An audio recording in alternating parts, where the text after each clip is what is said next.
Okay, Ryan, here's your before and after from down the line view from today's session, right? So you can see what I mean here. I mean, yes, you're hitting a shorter club. He looks like he's hitting a mid-iron, a 6-iron, something like that. But he's more bent over than what you are with a 6-iron, with a longer club. So that doesn't make sense. Right. So that's why I said, for me, don't be afraid of, experimenting with bending over more. Try and get this chest a bit closer to the ground. See, his chest is closer to the ground. Your chest's up here, pointing out there. Do you see what I mean? So don't be afraid to kind of really feel like when you set up to it, you're getting your chest closer to the ground, right? And then what we were working on was really your takeaway and to a half swing position, right? We're just doing some pitching. So what we said was we want the club head moving more inward in your takeaway, right? You can see how his hands, the shaft, the club head just come up that red line, that plane line. When you take it away, your club head is coming out away that way instead of moving inward, right? Then that gets that club head sort of out of position. We talked about the idea of concentric circles, right? Club head, hands moving round on concentric circles, right? And then as you get back, that's what I was talking about when you make a better takeaway.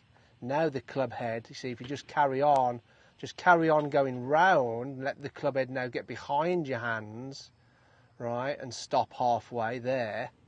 Well, look where the club head is compared to your hands. All the weight is in the club head, right? So this club head is going to want to kind of bend down back behind you.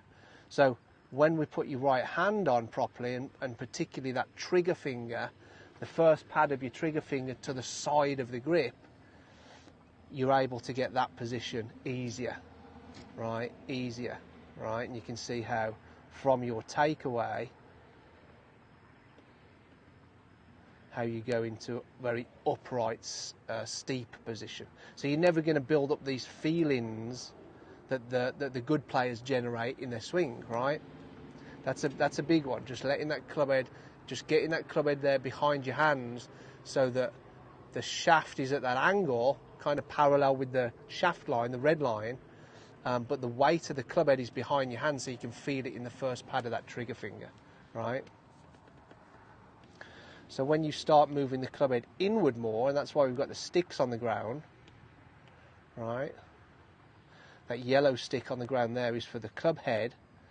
Once you do that, there you go, you nailed the takeaway. Look at your takeaway now compared to your old one, right?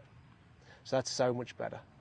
Club head just moves inward following that yellow stick. Now, because your club head is now moving inward more, and when you get past P2, shaft parallel with the ground there, shaft parallel with the ground about there is P2, position 2. Once you get past position 2, the club head is now going to be behind your hands, look.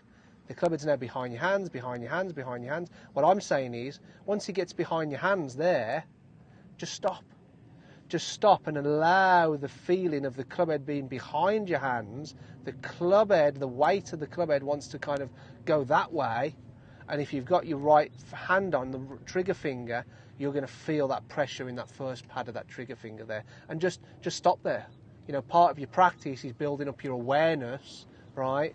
Your habit is very steep up here, so there's no feeling in that trigger finger because the club head is directly above your hands. If the club was over here, you could feel something in your trigger finger. So part of your practice is just making some backswings and stopping there and understanding what that feels like in your trigger finger. Make sense? But that's so much better now. Really good. Let's look at it from face.